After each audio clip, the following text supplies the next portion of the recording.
O presidente dos Estados Unidos, Donald Trump, assinou um decreto que implementa uma tarifa adicional de 40% sobre o Brasil, elevando o valor total da tarifa para 50%, segundo informou a Casa Branca num comunicado publicado hoje.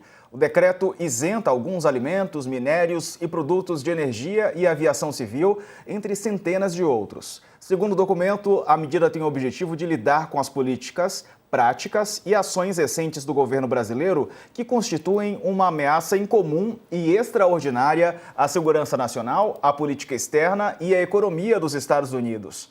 O decreto cita o nome de Jair Bolsonaro e diz que ele sofre perseguição política do ministro Alexandre de Moraes. O texto não faz qualquer menção ao comércio bilateral entre o Brasil e os Estados Unidos. Não há uma única referência a superávit, déficit ou valores de trocas entre os dois países. Segundo Trump, a sobretaxa é imposta, em parte, por conta dos ataques do Brasil às eleições livres e aos direitos fundamentais de liberdade de expressão dos norte-americanos. O comunicado volta a citar o processo contra o ex-presidente Jair Bolsonaro e diz que o governo brasileiro pratica perseguição, intimidação, assédio e censura, além de acusação politicamente motivadas, o que constituiria graves violações aos direitos humanos. O texto cita nominalmente o ministro Alexandre de Moraes, a quem Trump acusa de intimidar opositores e impor censura a empresas dos Estados Unidos. Ele também menciona o congelamento de ativos de uma companhia norte-americana como forma de coerção. Os efeitos da tarifa só entrarão em vigor daqui a uma semana. Assunto para Raquel Landim, que está comigo aqui no estúdio. Raquel, boa tarde. Que dia, hein, Raquel? Que quarta-feira, né, Diego? Boa tarde a todos que nos acompanham. Um movimento extremamente agressivo de Donald Trump. Ele, inclusive, antecipou em um dia o tarifaço. As tarifas eram aguardadas para amanhã, um movimento totalmente político e que provoca indignação em Brasília, no Palácio do Planalto, no Itamaraty. Eu ouvi diversos tipos de reações, Diego. No Itamaraty, o que se diz é que assim, é preciso esperar um pouquinho para tentar ver quais vão ser os próximos movimentos no Brasil.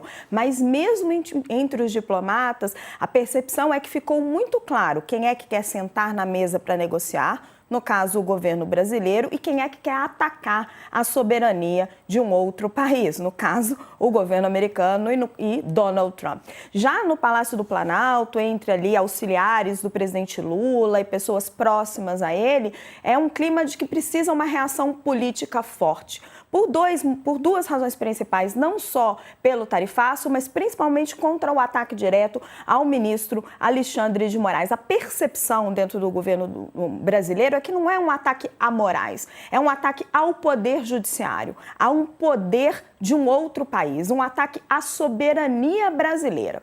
E o governo fica numa situação delicada, porque de um lado você tem os empresários que gostariam que o Brasil negociasse, gostaria que o Brasil tentasse um meio termo, gostaria que o Brasil evitasse as sobretaxas, né? Tem aí uma semana para essa aplicação.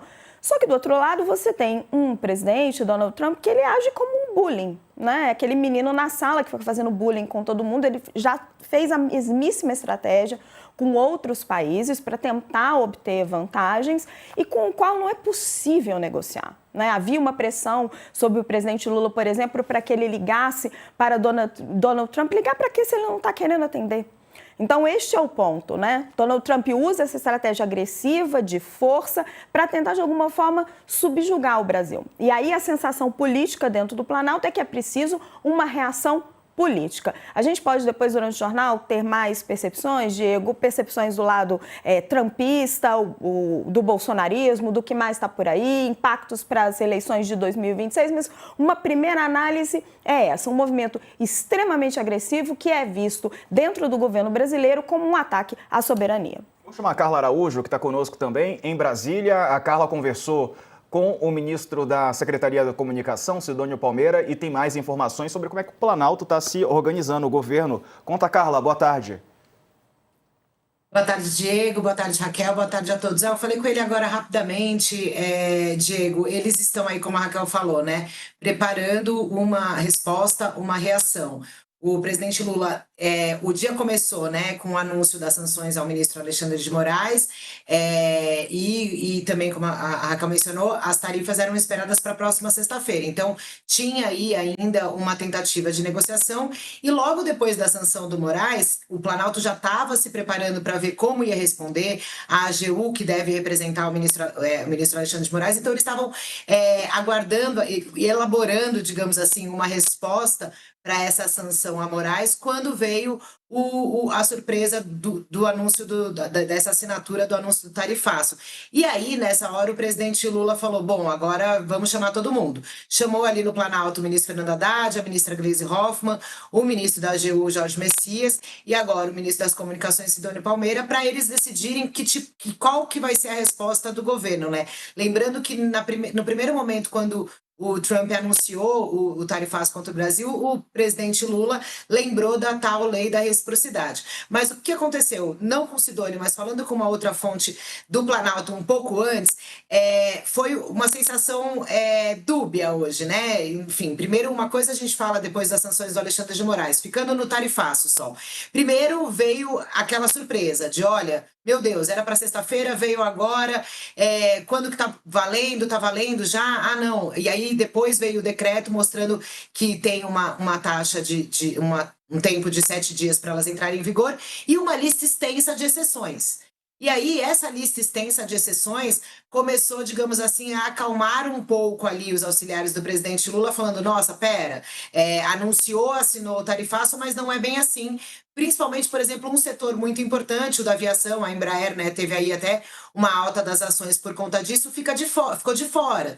Então, agora, nesse momento, o que me falou essa fonte mais cedo, eles vão analisar, evidentemente, a resposta que vai ser dada. Ainda tem uma expectativa de que o vice-presidente Geraldo Alckmin, que é quem está liderando essas negociações, né, e o comitê de crise para a resposta aos Estados Unidos, o vice-presidente Alckmin ainda deve falar hoje, essa é a expectativa. Ele tinha prometido uma coletiva diária, né, que seria de manhã inicialmente, mas depois acabou mudando um pouco para tarde. Então, a gente ainda deve ter a fala do vice-presidente Geraldo Alckmin depois dessa reunião que está acontecendo agora no Planalto, como eu disse, repetindo, com o Fernando Haddad, com o ministro Sidônio Palmeira, com o ministro da AGU e com a ministra Gleisi Hoffmann e com o Rui Costa, para justamente poder colocar e mostrar aí qual que vai ser a resposta do Brasil para esses dois fatos importantes, essas duas notícias que vieram hoje dos Estados Unidos. Diego. Obrigado, Carla. E o ministro das Relações Exteriores, Mauro Vieira, se encontrou com o secretário de Estado norte-americano Marco Rubio. Informação da Mariana Sanches, que está conosco ao vivo de Washington.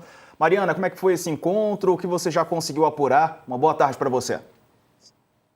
Boa tarde, Diego. Um dia de causa aqui nos Estados Unidos. Pois é, a gente acabou de conseguir confirmar finalmente essa informação de que o ministro, o nosso chanceler do Brasil, o Mauro Vieira, se encontrou de fato hoje pela primeira vez desde a posse de Donald Trump com o secretário de Estado do país, o Marco Rubio. Esse encontro aconteceu mais cedo entre o anúncio das sanções Magnitsky ao ministro Alexandre de Moraes, que aconteceram ali por volta de 12h15, e a assinatura da ordem executiva que impôs o tarifaço no Brasil definitivamente, né? A gente lembra que essas tarifas entrarão em vigor em 7 dias, então um pouco mais tarde aí do que o prazo previsto para 1º de agosto, mas sim entrarão em vigor, já estão assinadas aí pelo presidente Trump. Basicamente, Diego, o que a gente conseguiu apurar até agora dessa conversa foi que o ministro Mauro Vieira disse que não via motivos para a imposição das sanções financeiras Magnitsky no ministro Alexandre de Moraes e que tampouco via motivos para que Brasil e Estados Unidos entrassem definitivamente numa disputa, numa guerra comercial, que era muito importante que eles dois, Marco Rubio e Mauro Vieira, abrissem um canal direto de comunicação para tentar, então, dirimir essas diferenças que estão aparecendo e, fundamentalmente, que deixassem deixem de fora as questões políticas de uma eventual negociação comercial.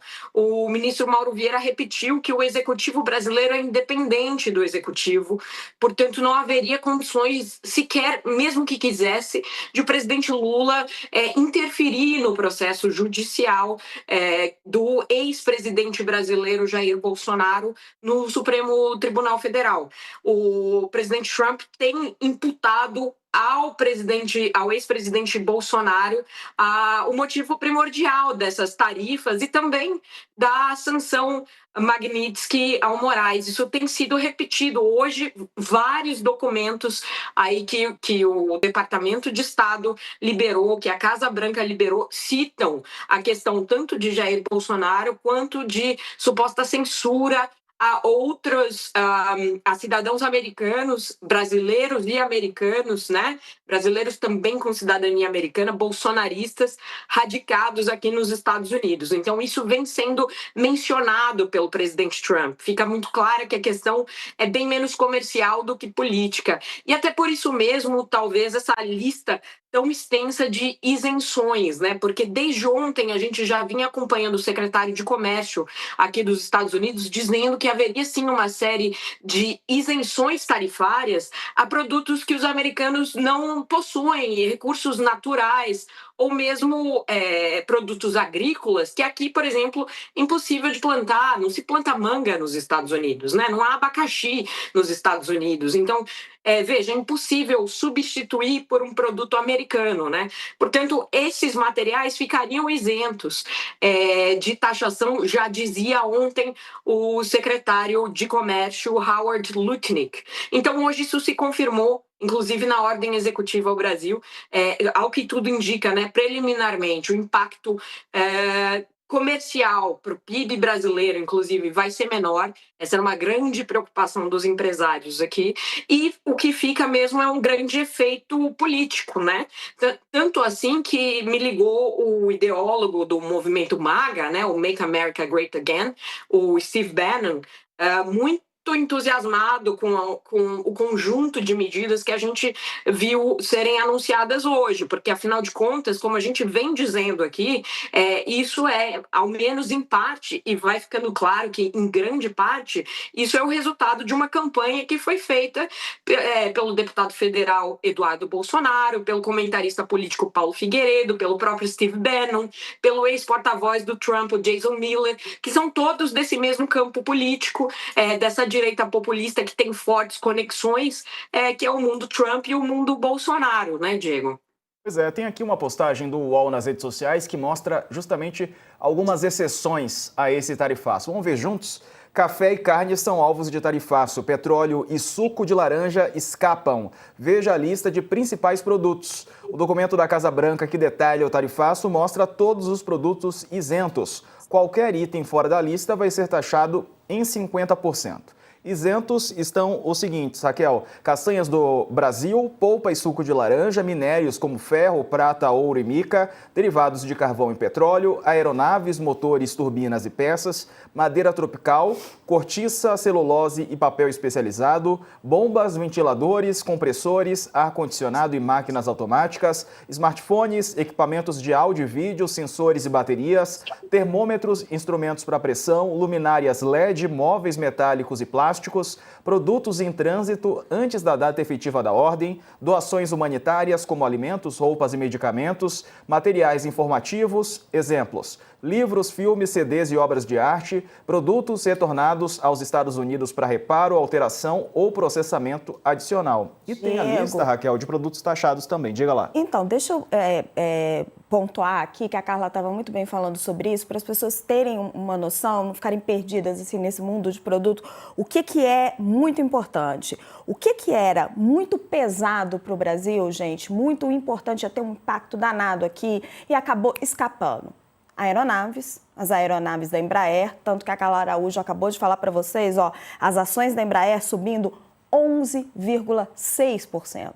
Era muito complicado para a Embraer ficar fora do mercado americano. Suco de laranja aqui pelo interior de São Paulo, nós somos uma potência no suco de laranja. Suco de laranja também ficou de fora. E eu estou conversando aqui nesse momento com o Ibiapaba Neto, que é presidente da Citrus Brasil, que reúne os produtores de suco de laranja. E aí perguntei para ele, falei, e aí, aliviado? Como é que você escapou, né? A gente conversava com ele ontem à noite em Poder e Mercado.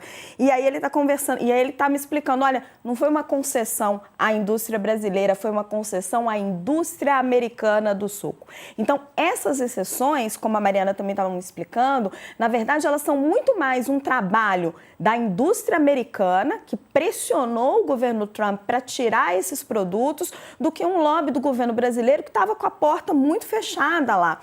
O pessoal da indústria do suco, o Ibiapaba, está aqui me explicando, 70% da importação de suco brasileiro, de suco americano, e 56% do consumo é suco brasileiro. Então, o que o Trump está fazendo ao tirar esses produtos da lista é protegendo emprego e renda nos Estados Unidos. E aqui um off que um outro economista acabou de me passar. O impacto dessa tarifa só para suco e inflação, a hora que você repassa para o consumidor americano, poderia dar aí um aumento de preço para os consumidores americanos de $1 bilhão.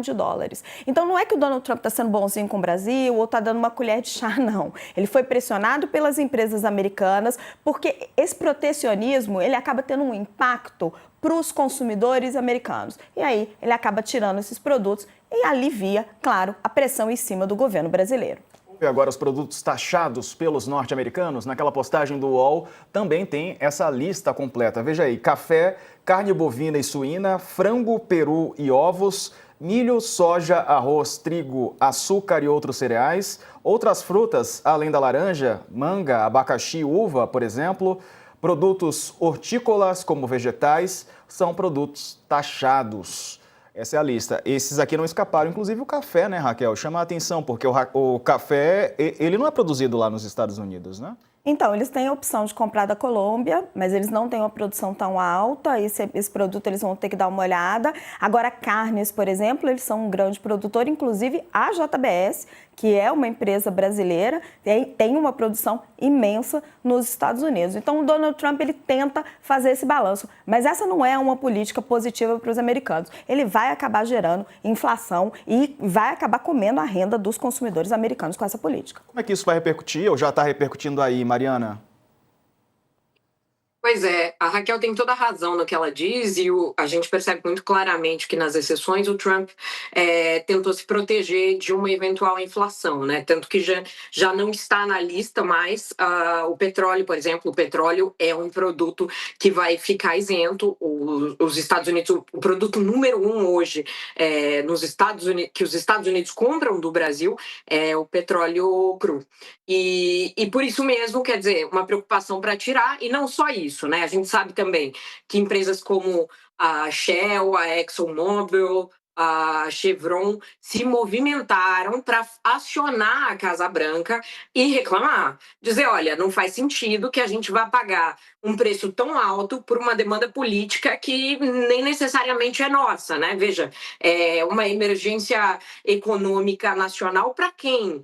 A questão do Jair Bolsonaro, né? Então, até diante de um risco de judicialização maior, e a gente lembra, inclusive, que já há um processo de importadores de suco de laranja no judiciário americano, questionando justamente as tarifas contra o Brasil, diante disso, a resposta da Casa Branca foi criar uma enorme lista de exceções aí para que diminua a reclamação do PIB americano, que sim, seguramente foi fundamental para o tamanho do impacto que essa medida terá, né?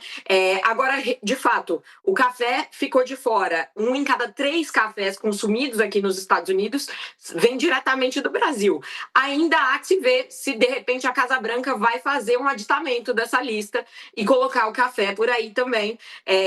Isso ainda não está claro, Diego. É tudo muito novo e recente, mas fica claro que houve, e isso as fontes americanas aqui me disseram, que houve sim uma concertação para entregar este pacote contra o Brasil hoje como um grande ato político também. Quer dizer, ok, vamos esvaziar de significado econômico essa ordem executiva, mas vamos fazer